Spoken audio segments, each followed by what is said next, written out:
Here is this is a good preamble to the psycho schizo normie problem. I like this video. I'm not sure what his name is. Let's see. I have a confession to make. I love fame, sex, money, power. Fame, sex, money, power. Worldly success. Things that are deemed successful in this world only, but have nothing to do with the afterlife or God. Are the four fruits of the kalpavrishka, the wish-fulfilling tree. If you ever see somebody do something bad and thinking like, man, how could this guy do it? Fame, sex, money, power. Fame, sex, money, power. Fame, sex, money, power. It makes the world go round. Fame, sex, money, power. There's a story that a group of children go to play under it, and long story short, the child who asks for candy gets a stomachache. The child who asks for toys only gets boredom. The only child who is not disappointed by the wish-fulfilling tree, which gives anything you want, is the child in a wheelchair who cannot get to its roots. The purpose of wisdom is to sever yourself from the wish-fulfilling tree. What you want is not what you want. What you want is to not want that want anymore. Desire is a flame that only becomes hungrier the more you satisfy it, which makes you less satisfied. In Dante's Inferno, there are three animals that guard the gates of hell. The lion of pride, the leopard of lust, and the she-wolf of greed.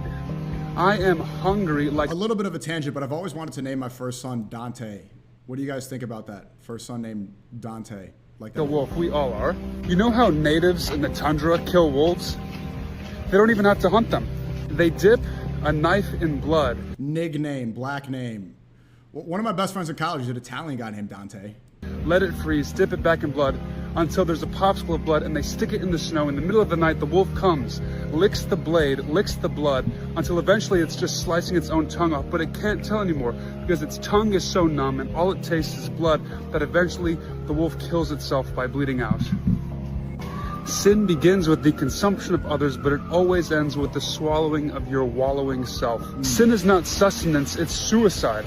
It is not satisfaction, it is swollen starvation. Your stomach will feel like it is barren and tearing apart at the same time. And I think we all are susceptible to falling for this, right? This made me self-reflect. What do you think of the four that I chase the most? Fame, sex, money, power.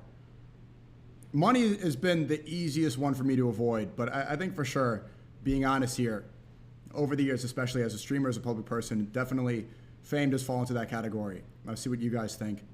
At a time, you know, sex was very on my mind and, you know, was a main concern. Power, not really.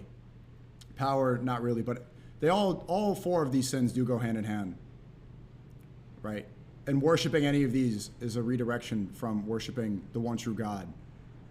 This is the most important. But we all are susceptible to falling for this. Your mic is too low? Okay, you guys on YouTube, you guys saying the mic was too high. You got to make it up. I'll bring it a little closer. I mean, that's how they're punished. The lustful and the greedy and the avaricious in hell. They're in a tumultuous storm that never ends. They're eating and they are never satisfied. It will leave you exhausted. You are better off sucking exhaustion out of a tailpipe. That's how you'll feel. A stomach full of vapor, a head full of hot air. Like when you eat spicy chips and eventually you can't even taste anymore because it's so spicy, but there's still a bag left, so you keep eating the bag, but your stomach hurts, but there's still a bag left, so you keep eating it even though it doesn't make you happy. You must have discernment. That's what viveka means, from the root meaning to choose or to divide, which ultimately becomes the words meaning to conquer or to be sacred. Discernment, so you can make a war fortress of your heart, so you can fortify your heart. That's what it all says. A man without discernment is like a city with broken walls. So ultimately, what's extremely important right now is protecting yourself and shielding yourself from this, right? The spirituality has now become more important than ever. So